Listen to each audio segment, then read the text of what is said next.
cukup mengenai biaya kuliah pendidikan sama di Uli, mungkin akan dilanjutkan oleh Mas Umar. Nanti kita jelaskan saja karena sudah jangan perhatikan, jadi biar kita enak sekali menengok pendidikan pada hari ini seperti apa. Gitu. Mungkin ada satu lagi adalah juga persoalan Uli tidak diteruskan sembarangan, maka dikatakan Uli mereka akan dapat memang pantas mereka dapat kelas. Padahal tidak ada peserta didik yang pantas mendapatkan bullying seperti itu.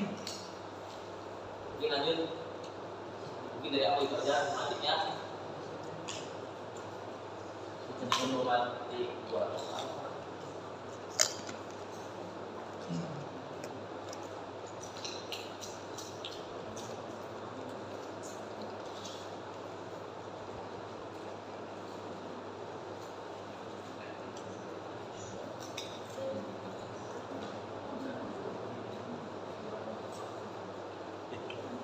Sambung.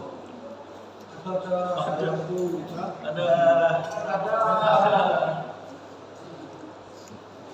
WA mulu.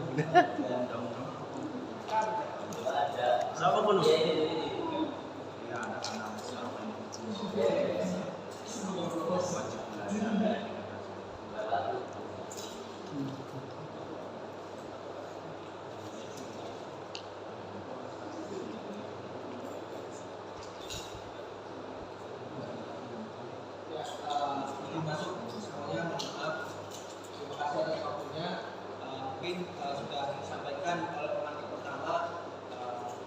Sebelum masuk, aku pengen disclaimer dulu ya bahwa di sini aku masih sebagai pemantik. Sifatnya pemantik hanya memberikan bola-bola, hanya memberikan umpan-umpan yang mana selanjutnya teman-teman bisa bertanya, bisa menyanggah apabila apa yang saya sampaikan atau pemantik lain sampaikan, atau bisa menambahkan apabila ada hal yang kiranya kurang dari penyampaian pemantik.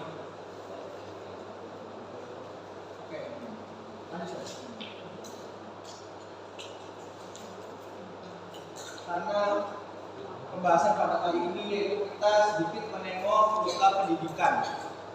Semua berawal dari 28 April tahun 2021, di mana saat itu Presiden Jokowi sebagai presiden terpilih mengganti Anies Baswedan yang semula ditetapkan sebagai menteri dan digantikan oleh menteri bernama Nadiem Makarim. Mungkin teman-teman pertanyaan dasar, siapa Menteri Pendidikan hari ini? Kepada kalian yang tahu, siapa Menteri Pendidikan hari ini? Yang sudah Gojek. Pendiri Gojek, Nadiem Makarim. Apa latar belakang Menteri Pendidikan saat ini? Tunggu, ada yang bisa jawab? Apa latar belakang Menteri Pendidikan saat ini? Background dari Nadiem Makarim itu apa? Bisnismen, pengusaha, tukang dagang, Yang bahasa keren yang ya. Lalu apa alasan Presiden saat itu Joko Widodo mengangkat Menteri Pendidikan saat ini? Apa alasan Jokowi mengangkat Nadiem Makarim sebagai Menteri Pendidikan? Ada yang tahu?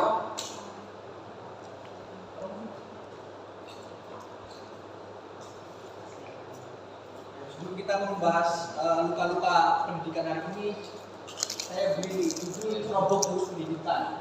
Jadi kita lihat dulu mana Indonesia ini sebagai negara yang mana untuk masalah pendidikan itu dipegang oleh sebuah kementerian bernama Kementerian Pendidikan.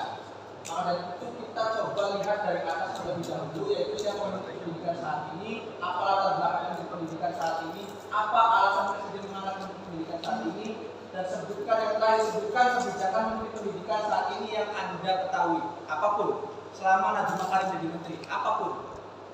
Ada yang tahu?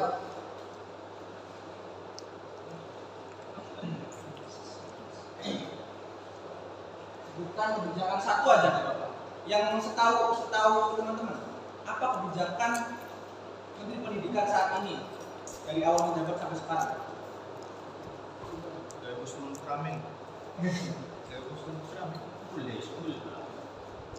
Apa? Full day school. Pramuka apa? Pramuka wajib. nggak ada UN.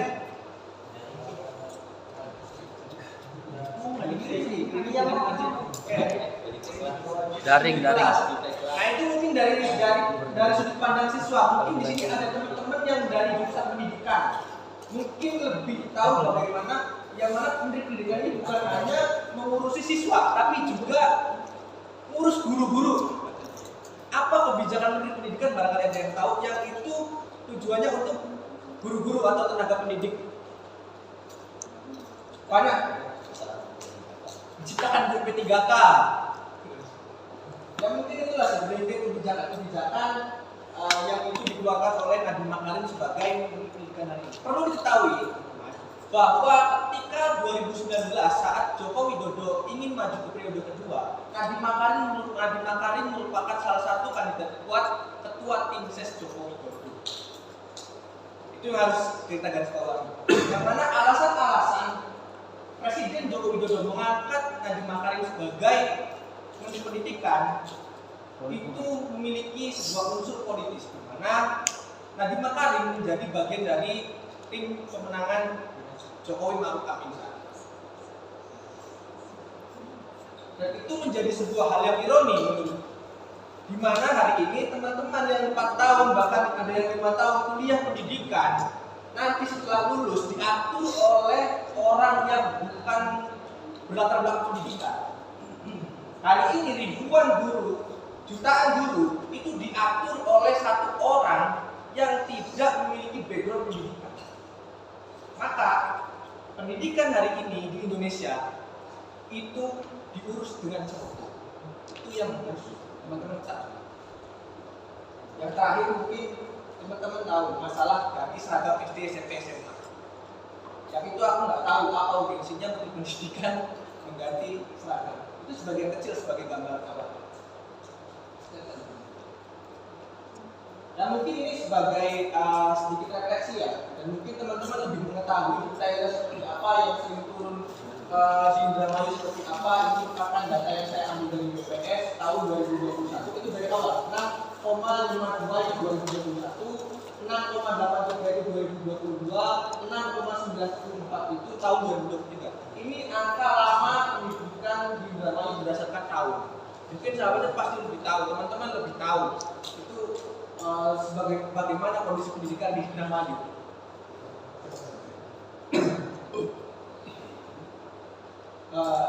Ini sebuah hal yang memang sedang ramai diperbincangkan akhir-akhir ini.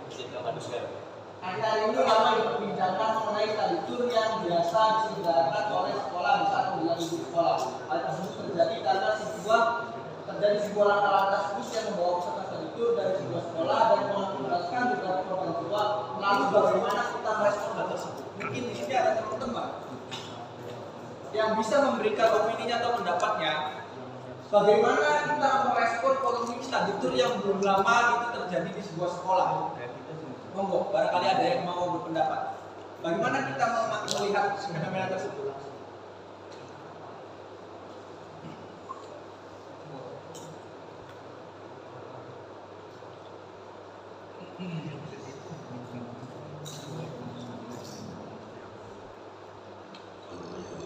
Kita interaktif aja ya, monggo. Teman-teman, barangkali ada yang menyampaikan bagaimana kita merespon persoalan polemik study tour.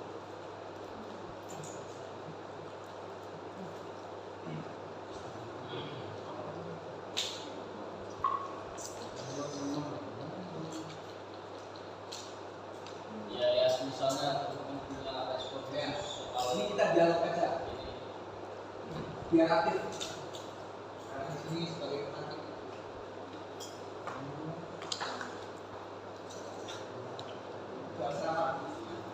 Suasana bakal pendapat.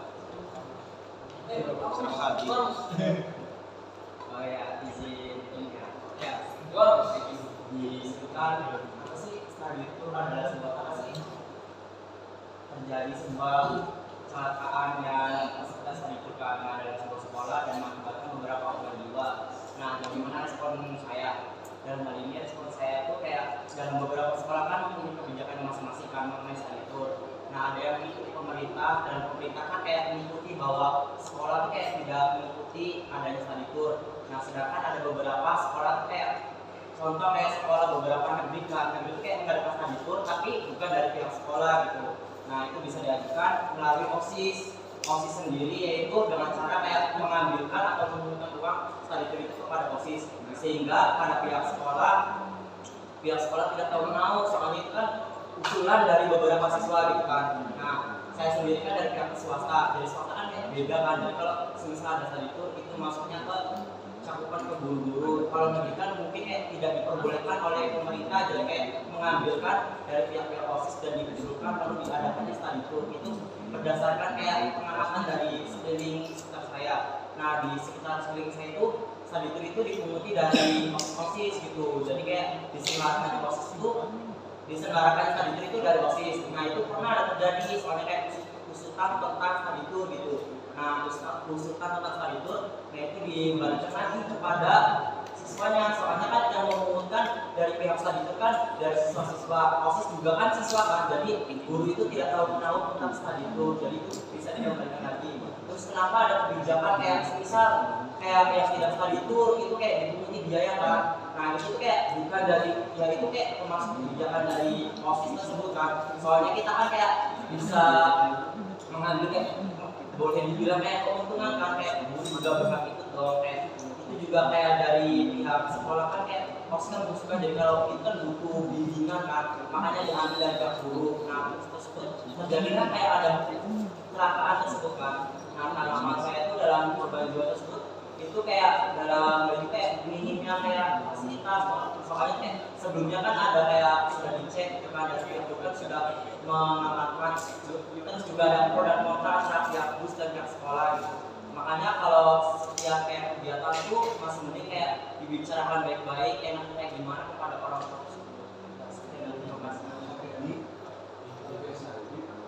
Intinya apa yang sudah diisi ya. Ada lagi yang mau respon terkait hal itu? Ada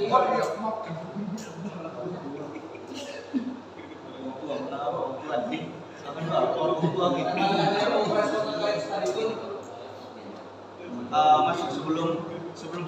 Sebelum ngomongin soal study tour biar pakemnya sama nih, kita mau bahas mungkin terlalu banyak kemana.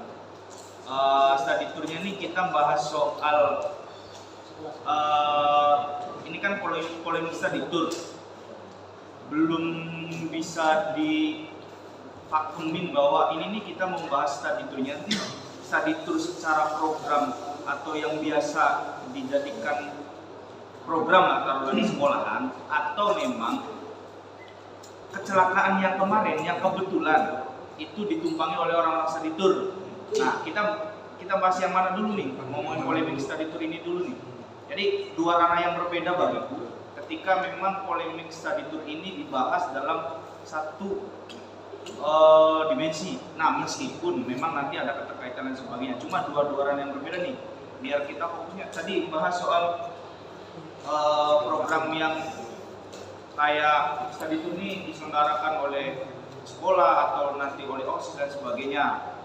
Sedangkan ada lagi nanti semisal kecelakaan dan sebagainya. Ini kan dua ranah yang berbeda nih, saya rasa. Nah maka biar lebih enak bahasnya kita ngomongin study tour. Nah yang kita mau singgung study tour ini tuh, apakah kemudian study tour memang yang program itu yang ngomong soal substansi study tournya ya, apakah ada integrasi dengan mata pelajaran di sekolah atau program-program visi misi sekolah dan sebagainya, atau memang kita nanti ngulik soal kasus kecelakaan study tour itu.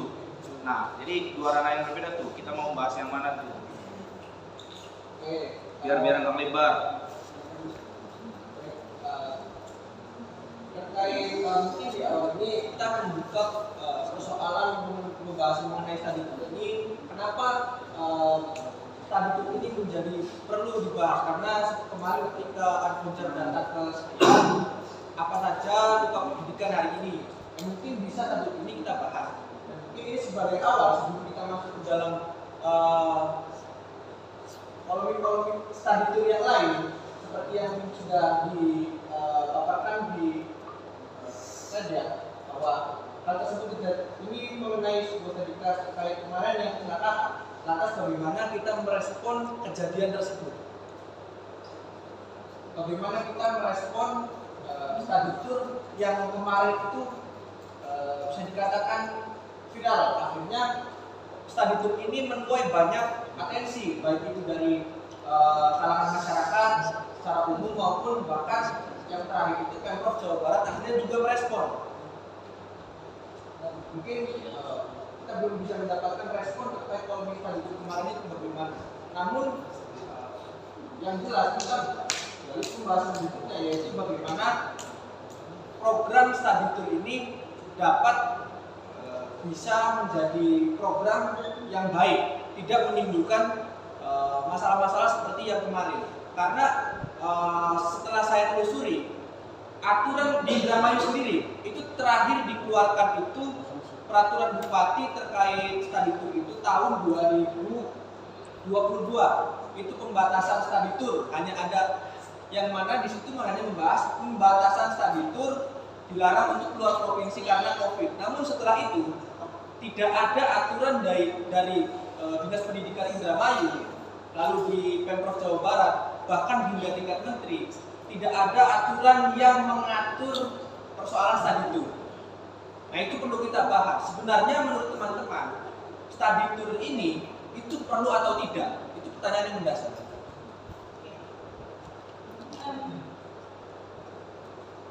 Iya.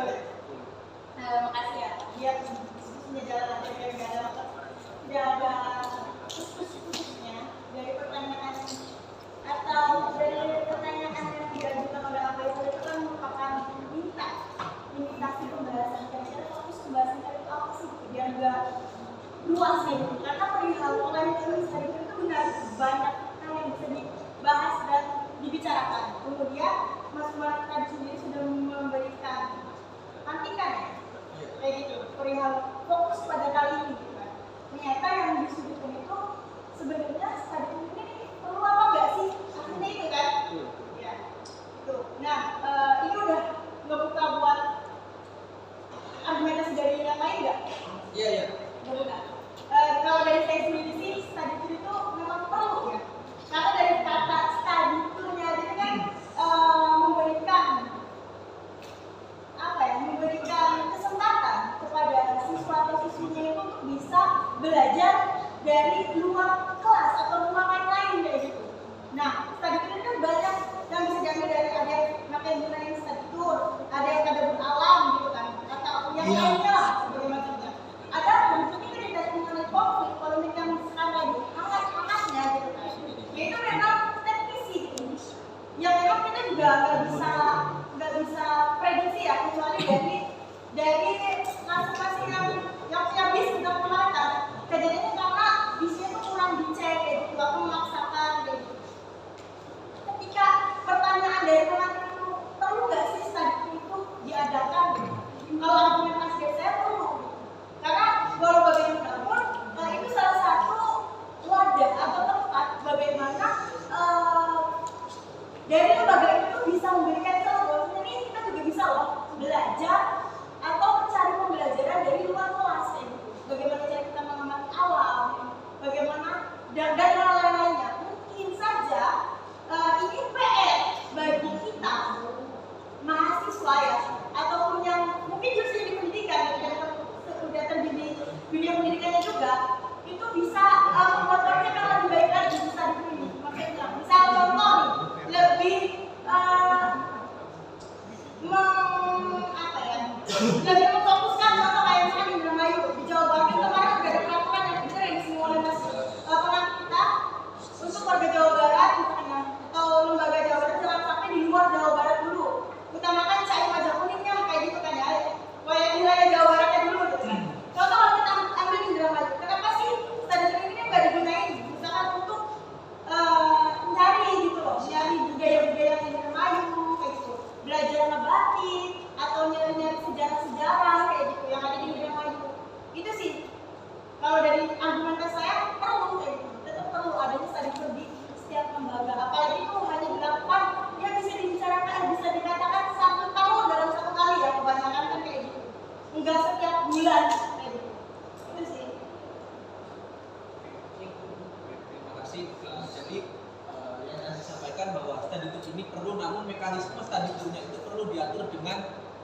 sebaik-baiknya agar apa yang terjadi kemarin itu tidak kembali terulang, mungkin seperti itu ya. Ya. Ada lagi yang pendapat kiranya sebenarnya study tour ini diperlukan atau tidak? Karena itu pertanyaan mendasar yang harus kita jawab. Karena secara aturan itu tidak ada persoalan study tour ini, tidak diatur baik itu secara pelaksanaannya maupun secara prosedur pelaksanaannya gitu. Monggo.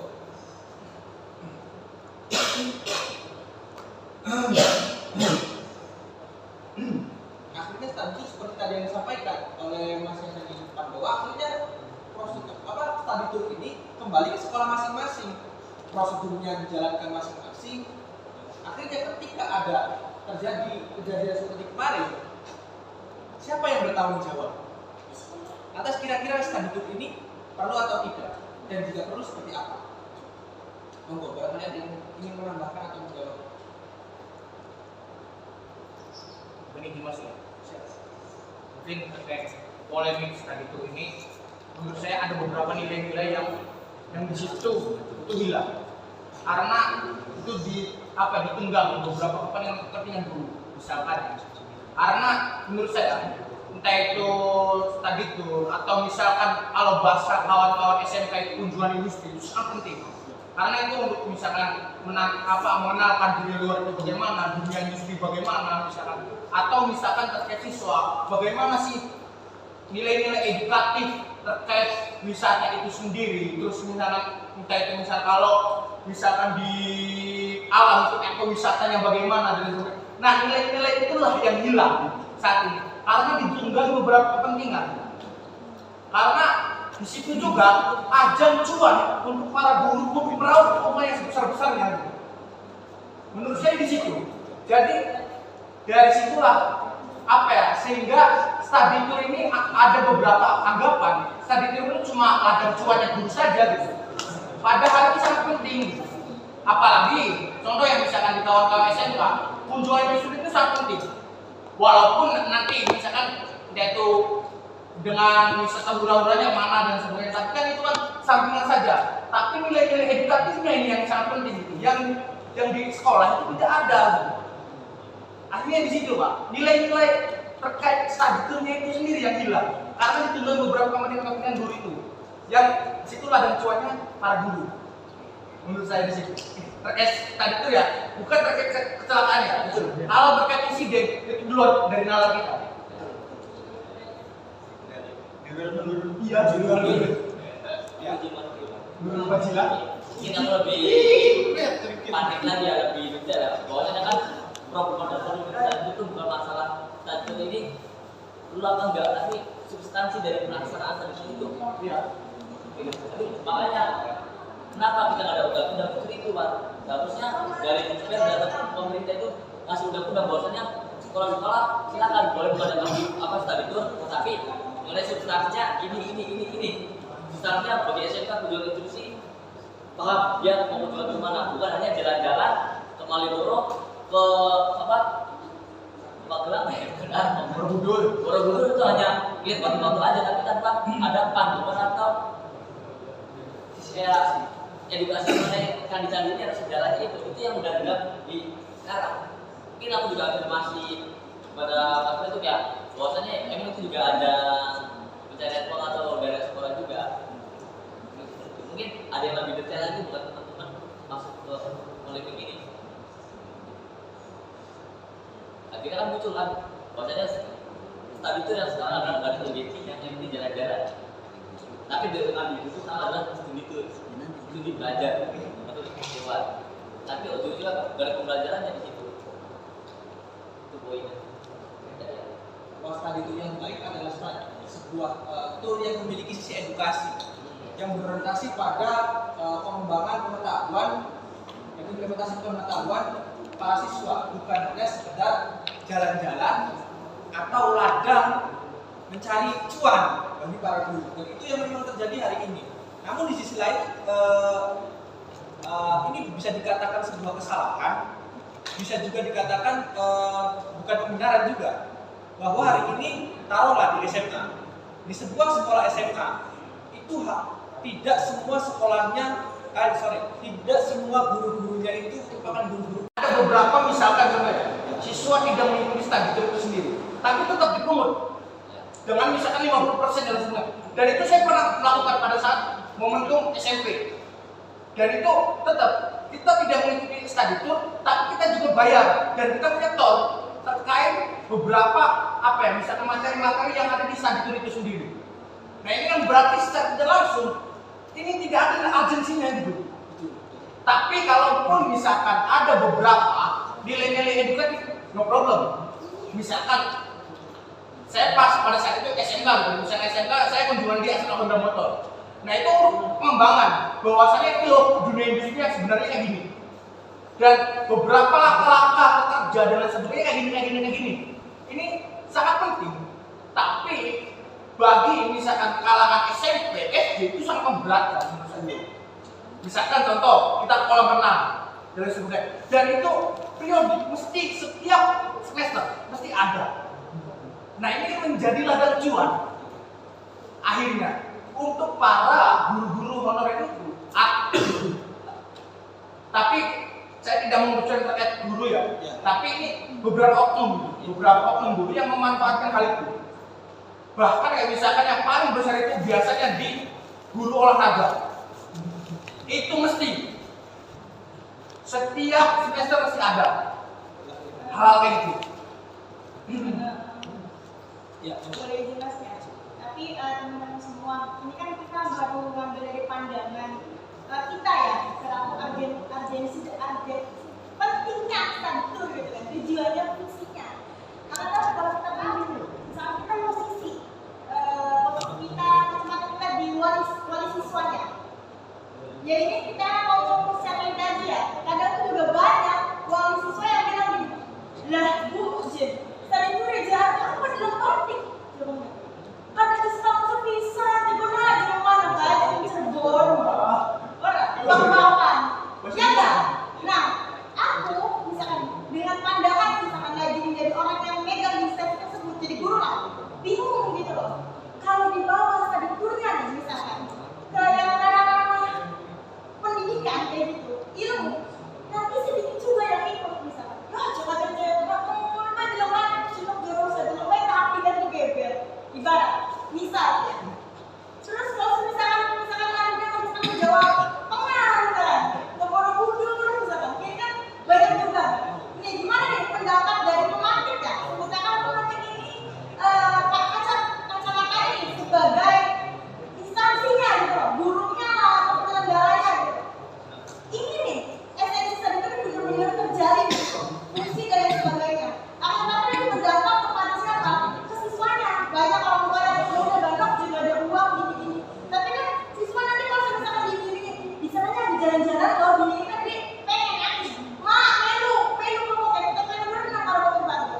Gimana menurut pemantik ya kalau misalkan di posisi sebagai penyelenggara gitu. Kita tidak bisa memungkinkan diri kan itu pasti ada gitu. Apalagi di Indramayu.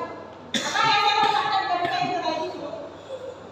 Ini berapa biaya kita biaya? Ya, mungkin yang juga aku juga masuk terkait apa yang tadi ditanyakan, mungkin pendapatku sendiri ya terkait bagaimana kalau misalkan saya sebagai pemilik instansi penyelenggara studi tour. Ini yang harusnya membedakan kita yang membedakan kita dengan orang lain, kita sebagai mahasiswa yang hari ini kita duduk di sini membahas studi tour.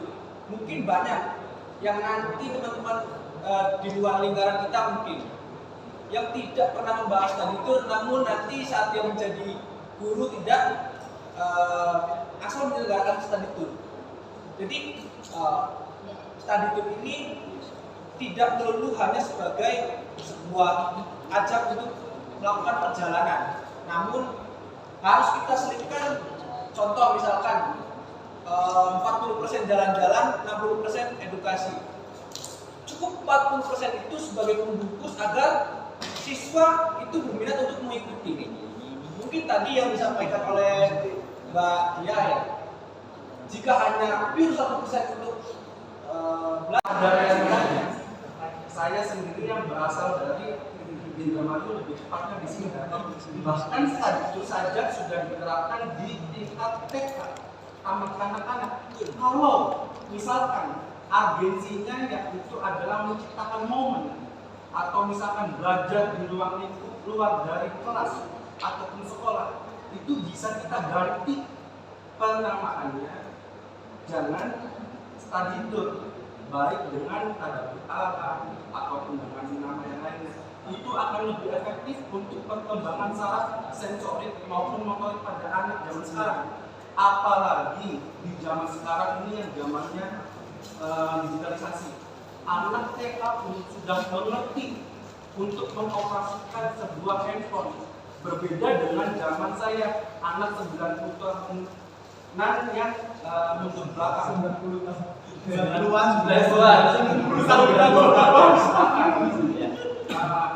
Jadi ini lebih kompleksnya lagi, harus ada kebijakan dari pemerintah, dan di sini peran dari Kementerian Pendidikan yang diturunkan ke Pemprov, diturunkan ke Pemkab, bahwasanya realitanya baik di tingkat TK, di tingkat SD maupun di tingkat SMP itu sama sekali tidak berpengaruh, tidak ada value dari segi pendidikannya, hanya menciptakan momen. Sedangkan momen-momen di masa seperti itu tidak selamanya, tidak semua individu, tidak semua siswa dapat mengingat semua kejadian ataupun mengingat semua momen pada saat kita study tour.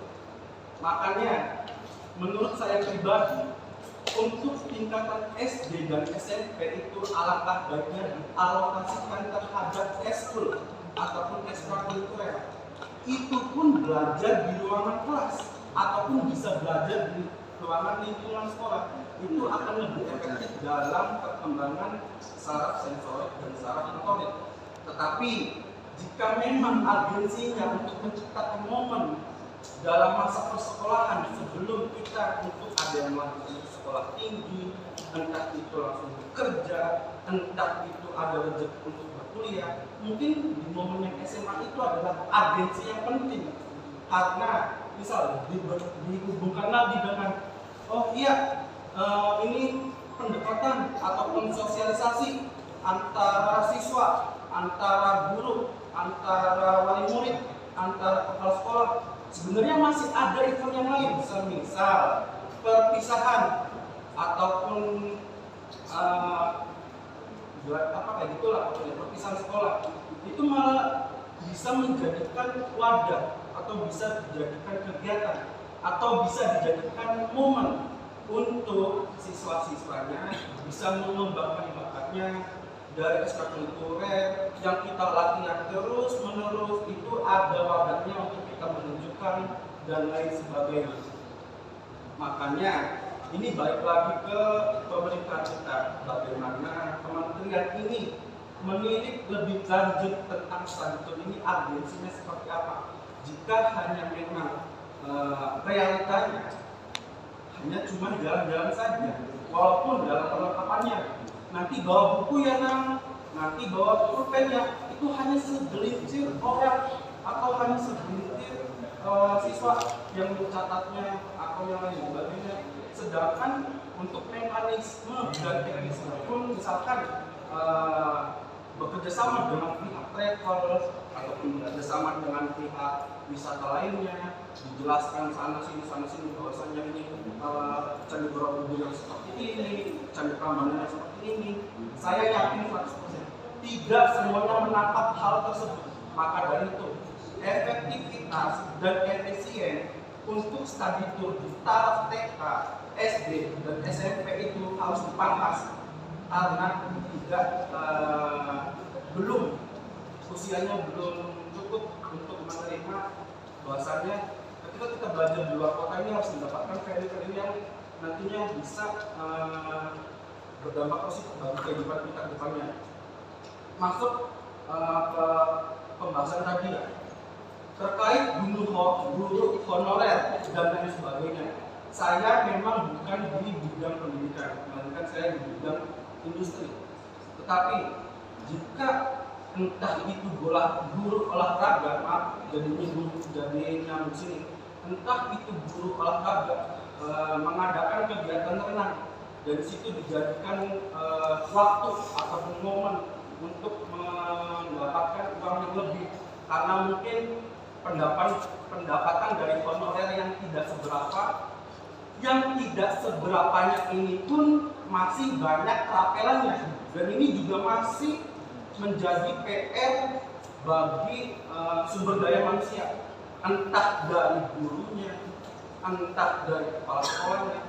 Dan saya yakin pemerintah sudah menyediakan dana BOS itu, apalagi terhadap Kabupaten Indramayu, dan kebetulan orang tua saya berkecimpung di dunia pendidikan, itu berpengaruh kepada kepala sekolahnya yang menaungi atasan lah.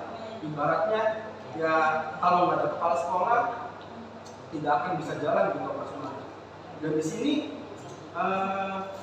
bentuk ataupun penyelarasan dalam dana BOS itu bukan hanya terkait dari infrastruktur sekolah, tetapi dari dana BOS itu juga kepala sekolah memberikan honor-honornya terhadap guru-guru honorer, karena yang PNS pasti digaji ataupun diberikan fee-nya kan dari pemerintah. Dan sebenarnya agak ironis nih dengan persoalan tadi ya, karena walau bagaimanapun guru adalah pahlawan angkatan dasar, sedangkan